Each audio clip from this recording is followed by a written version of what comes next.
Middlesex's chances of advancing in this year's Vitality Blast exploded as they were taken down by Glamorgan, who won by 8 wickets with 34 balls left in the tank. Put into bat in Cardiff after naming an unchanged team following Sunday's thrashing of Kent, Stevie Eskenazi, with a strike rate of 174 going into this match, swept Andrew Salter for the game's first boundary. But the skipper then tried to hit Michael Hogan over the top, but badly mistimed and gave mid-on a simple catch. Eskenazi unhappy as he left the field with 7 runs against his name.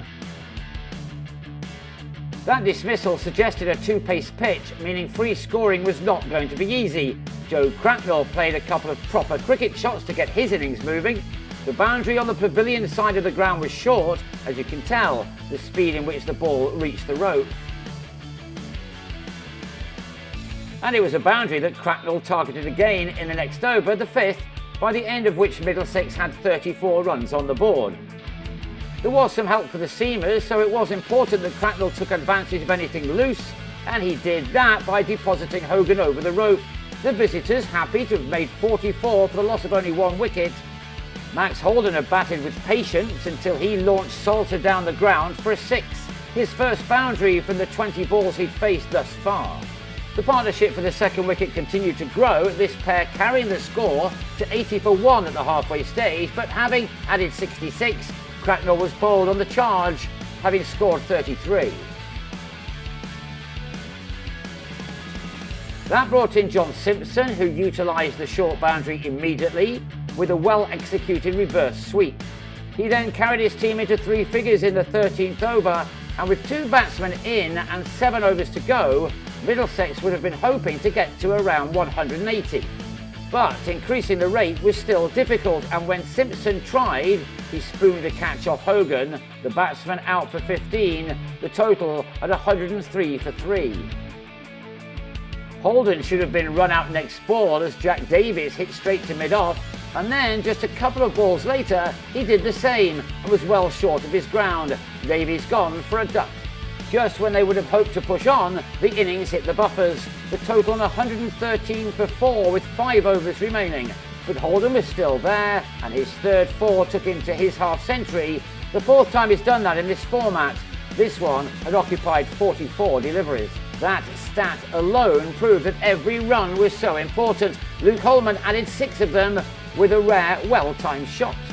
Holman was unlucky to be given out later in the over, holding out to a delivery which perhaps should have been called a no ball, but Holman had to go for 19. 2 overs remaining and Middlesex had reached 141 for 5, and if Holman was unfortunate, then what can you say about Holden's dismissal as he went after a leg side wide and hit the ball straight to short fine leg, departing on 58. Enter Chris Green with an important 11 balls ahead of him. He struck his second delivery to the fence. Then Martin Anderson went over the rope just with his second ball. Crucially, 16 runs were taken off the penultimate over by the 2 new batsmen.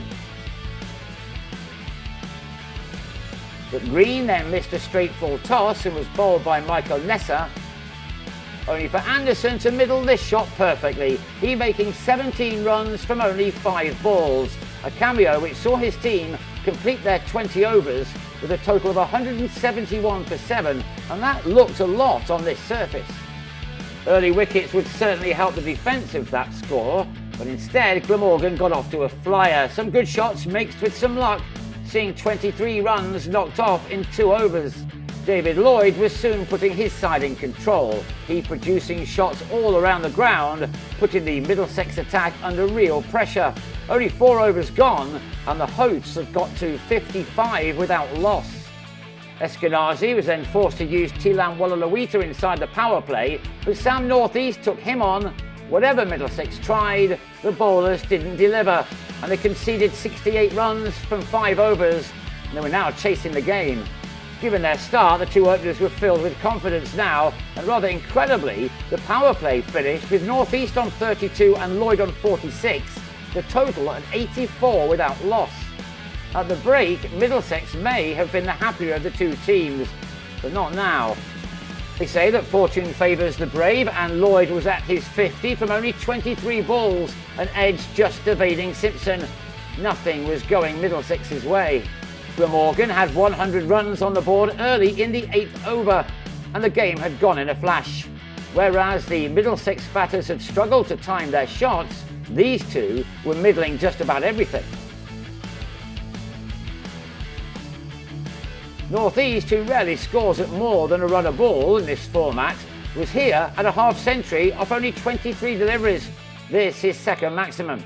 As the evening had worn on, the ball did appear to skid on a little quicker, which helped the batsmen no end, and they got to 126 without loss after 10 overs. North East was certainly making batting look easy. The opening partnership was soon the best ever stand in this format for the Welshmen, and they now had their eyes on a 10-wicket win. North East was into the 70s off 34 balls. That was avoided when Lloyd found Anderson in the deep off Holman. Lloyd gone for 67 off 36 balls, the wicket finally arriving with 150 runs on the board and only 22 more required. North East went large again to now get into the 80s.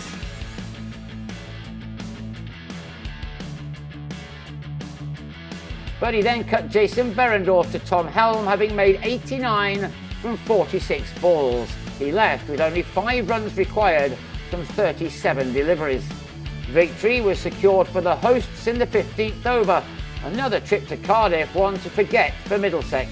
It was a crucial game to win, but instead they slipped to a very heavy defeat. They lost by 8 wickets with 34 balls unused, and with that, qualification for the knockout stages will now be difficult, although not impossible.